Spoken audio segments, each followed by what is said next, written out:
তৃণমূলে বড়সড় ভাঙনের সম্ভাবনা, বিরোধী দলের স্বীকৃতি পেতে এবার বিধানসভায় আবেদনের সম্ভাবনা। তৃণমূলের বেসুরো বিধায়কের সংখ্যা ক্রমশ বাড়ছে। দলত্যাগ বিরোধী আইন এড়াতে প্রয়োজন 52 বিধায়ক। প্রয়োজনীয় সংখ্যা জোগাড় হয়ে যাবে এমনটাই আশাবাদী বেসুরোরা। আমাদের সঙ্গে আবির রয়েছেন প্রতিনিধি।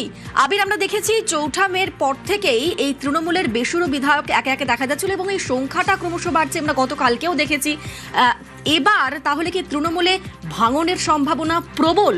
এবার কি বিধানসভায় চিঠি দেবেন ঋতব্রত ও সন্দীপন? প্রথমত তাদের সঙ্গে একাধিক বিধায়কদের সমর্থন রয়েছে বলে এমনটাই সূত্রের খবর, এবং সেই সংক্রান্ত বিষয়ে বিভিন্ন বিধায়করা তাদের সঙ্গে যোগাযোগ করছেন। তাদের যে বৈঠক, সেই বৈঠকও হচ্ছে বলে আমরা জানতে পারছি। জল্পনা তৈরি হচ্ছে তাহলে কি আজকে কোথাও কি ঋতব্রত সন্দীপনের তরফ থেকে তাদের কাছে যে বিধায়কদের সমর্থন রয়েছেন সেই সমস্ত সমর্থকদের সমর্থনের চিঠি তারা আজকে জমা করে দেবেন। বিধানসভার নিয়ম অনুযায়ী যদি সমর্থনের চিঠি তাদেরকে থাকে, তাহলে যখন বিধানসভার অধিবেশন বসবে, সেই অধিবেশনের ফ্লোর টেস্টে অর্থাৎ অধিবেশন কক্ষের মধ্যে স্পিকার তাদেরকে বলবেন যে তাদের হাতে কত সংখ্যক সংখ্যা রয়েছে, সেই সংখ্যা প্রমাণ দিতে হবে। এই সংখ্যাতত্ত্বের প্রমাণ যদি তারা দিয়ে দিতে পারেন, তাহলে সেক্ষেত্রে দাঁড়িয়ে বিরোধী দলের যে তকমা তারা পেয়ে যাবেন। সঙ্গে থাকো আবির। কাল কি বলেছিলেন ঋতব্রত শোনাবো। সাহস সংক্রামক এমনটাই বলেছিলেন তৃণমূল থেকে বহিষ্কৃত বিধায়ক। শুনুন। 80 জন বিধায়কের মধ্যে একজন মাত্র জেলে গিয়েছেন, 79 জন রয়েছেন। আপনারা দুজন বহিষ্কৃত হলেন, রইল হচ্ছে 77। বাকি 77 বিধায়করা নিশ্চয়ই যোগাযোগ করা শুরু করেছে ইতিমধ্যে আপনার সাথে।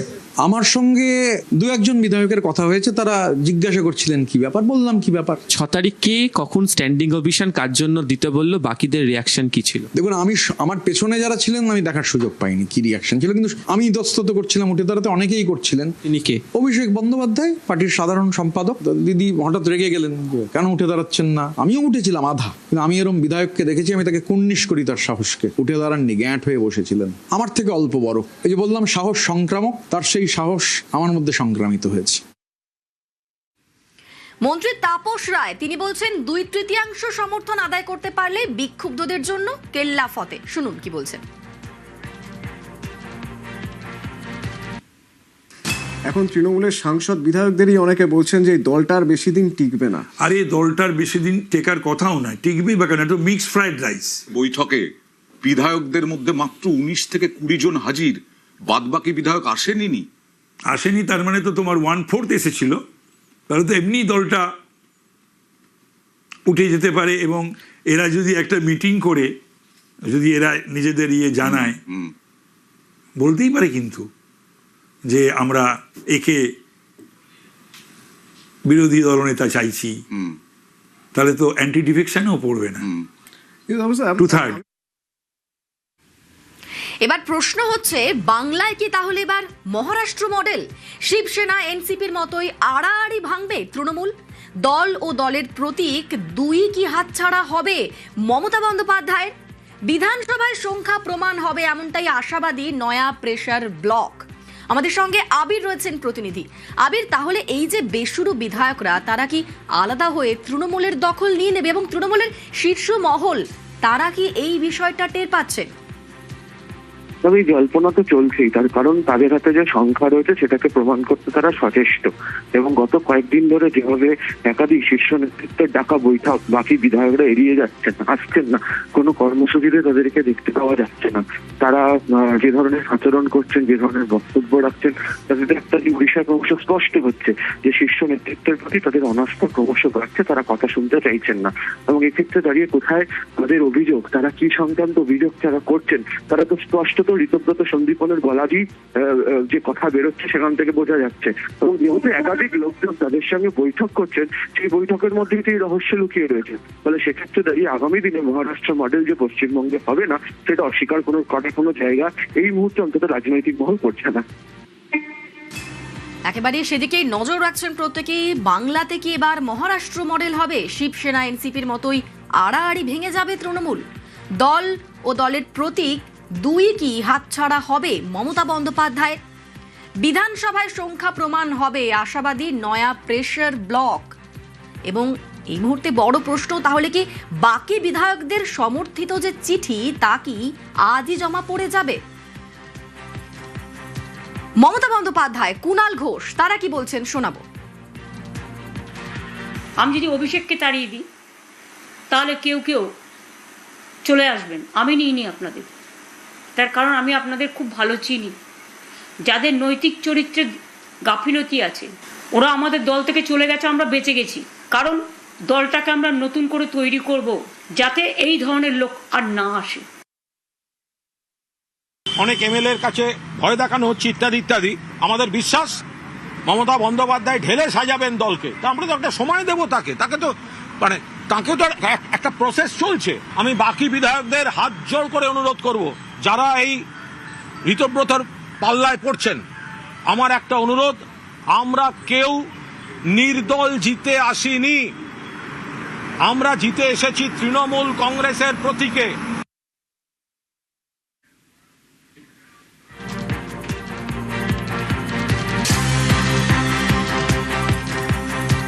বাংলায় মহারাষ্ট্র মডেল, শিবসেনা এনসিপির মতোই কি আড়াআড়ি ভাঙবে তৃণমূল? ঋতব্রত সন্দীপনের সঙ্গে যোগাযোগ বহু তৃণমূল এমএলএর। এই মহারাষ্ট্র মডেল কি বুঝে নেব। 2019 সালে মহারাষ্ট্রে বিধানসভা ভোটটা হয় এবং সেখানে শিবসেনা এবং বিজেপির জোট, যেটা ভোটের আগে তৈরি হওয়া জোট, তারাই সংখ্যাগরিষ্ঠ আসনগুলি পায়।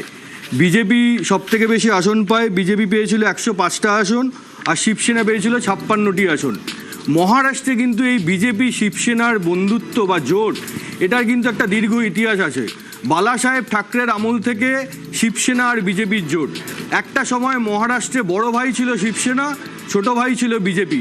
কিন্তু 2019 সালের ভোটে দেখা যায় শিবসেনাকে টপকে গিয়ে অনেকটাই এগিয়ে গেছে বিজেপি, অর্থাৎ বিজেপিই বড় ভাই হিসাবে উঠে আছে। সেই অবস্থায় শিবসেনা চেয়েছিল তাদের পরিবার থেকে কেউ একজন মুখ্যমন্ত্রী হোক, ঠাকরে পরিবার থেকে, যা কখনো হয়নি। কিন্তু বিজেপি তাতে রাজি হয়নি। বিজেপি বলেছিল আমাদের বিধায়ক সংখ্যা অনেক বেশি, বিজেপি থেকেই কেউ একজন মুখ্যমন্ত্রী হবেন। এই নিয়ে সংঘাতের পরিস্থিতি তৈরি হয়। শেষমেশ শিবসেনা সরে যায় বিজেপির থেকে। প্রথম দেখা যায় শিবসেনা আর বিজেপির ভাঙন। তখন বিজেপি কি করলো? তখন বিজেপি এনসিপির দিকে হাত বাড়ালো। শরদ পাওয়ারের ভাইপো অজিত পাওয়ার, তার সঙ্গে কথা বললেন, তাকে নিজেদের দিকে টেনে নিলেন। টেনে নিয়ে সরকার করলেন। মুখ্যমন্ত্রী হলেন দেবেন্দ্র ফডনবিস, উপমুখ্যমন্ত্রী হলেন অজিত পাওয়ার, শরদ পাওয়ারের ভাইপো। কিন্তু এই মুখ্যমন্ত্রিত্ব বা এই সরকার যাতে বেশি দিন না টেকে, সেই জন্য আসরে নেমে পড়েন মহারাষ্ট্রের একজন প্রবীণ রাজনীতিবিদ শরদ পাওয়ার। তিনি কি করলেন? তিনি কংগ্রেসের সঙ্গে কথা বললেন এবং শিবসেনার সঙ্গে কথা বললেন। কথা বলে একটি জোট তৈরি করলেন যার নাম হচ্ছে মহাবিকাশ আঘাড়ি জোট। এই জোটের কাছে সংখ্যা অনেক বেশি। দেবেন্দ্র ফডনবিস বুঝে গেলেন যে ফ্লোর টেস্টে তিনি পাশ করতে পারবেন না, যথেষ্ট সংখ্যা নেই, তাই তিনি সরকার থেকে সরে গেলেন। নতুন সরকার গঠন হলো, সেখানে মুখ্যমন্ত্রী হলেন উদ্ধব ঠাকরে, শিবসেনা পরিবারের উদ্ধব ঠাকরে। উদ্ধব ঠাকরে মুখ্যমন্ত্রিত্ব চলল 3 বছর। 2022 সালে খেলা কিন্তু ঘুরে গেল। শিবসেনার একনাথ শিন্ডে, উদ্ধব ঠাকরে শিবসেনার হাতে ছিল, আবার মনে করিয়ে দিই, 56টি আসন, 56 জন বিধায়ক। আর এদিকে একনাথ শিন্ডে 40 জন বিধায়ক নিয়ে চলে গেলেন গুয়াহাটির একটি হোটেলে। তারা গিয়ে বিজেপির সঙ্গে হাত মেলালেন। হাত মিলিয়ে একটা মহাজোট তৈরি হলো। আরও কয়েকটি ছোট ছোট দলের বিধায়করা যুক্ত হলেন।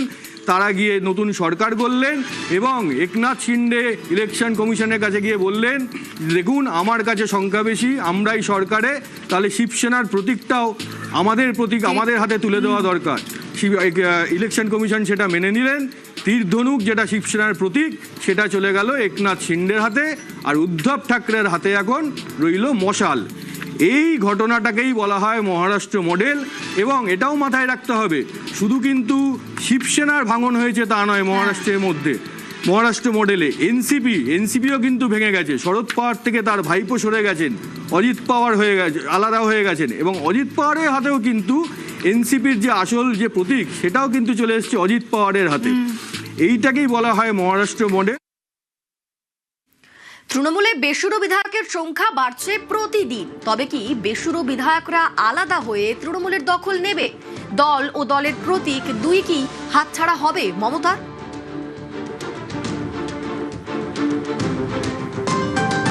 যেটা হচ্ছে সেটা তো এখন সেই দিকে নজর রাখারই বিষয়। নানাজন বেসুরো গাইছেন, তবে এই আলাদা হতে গেলে অন্তত দলত্যাগ বিরোধী আইনে যাতে না পড়তে হয় তার জন্য 2/3 মেজরিটি, মানে 2/3 সমর্থন দরকার, 2/3 বিধায়কের। অর্থাৎ তুমি যদি এখন হিসাব করো, তৃণমূলের বিধায়ক সংখ্যা ছিল 80, তারা দুজনকে বহিষ্কার করেছেন 78, 78-এর 2/3 হচ্ছে 52। অর্থাৎ যদি আলাদা কিছু করতে হয় তৃণমূল থেকে বেরিয়ে, যেরকম একনাথ শিন্ডে করেছিলেন, 56 জনের মধ্যে 40 জনকে নিয়ে চলে গেছিলেন, তাই তিনি দলত্যাগ বিরোধী আইনে পড়েননি। সেটা করতে গেলে অন্তত 52 জনের বিধায়কের সমর্থন দরকার, তবেই সেটা আইনি পথে করা সম্ভব।